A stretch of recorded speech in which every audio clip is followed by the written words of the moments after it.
Good afternoon, and welcome to Thornburg Investment Management's 2026 Outlook webinar.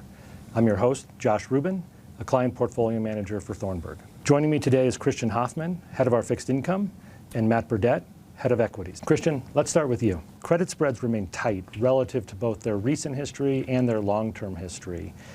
Arguments for this are that the economy remains reasonably healthy and has a smaller mix of the riskiest types of high-yield credits within the index.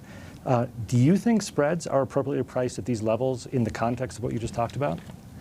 No, I feel like spreads are priced for perfection, and we could spend an hour unpacking why that's the case, especially relative to history. You mentioned high yield.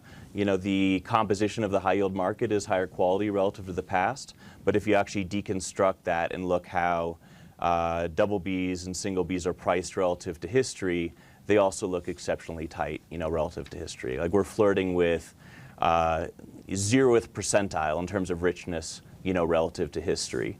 You could also say that argument does not apply to the investment grade market, and we saw multi-decade tights in spreads in the investment grade market, during 2025, and we're just slightly off of those levels today.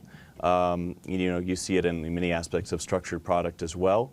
So you always have to be careful when people try to explain something and say, this time it's different. Sometimes that's true, but usually it's not.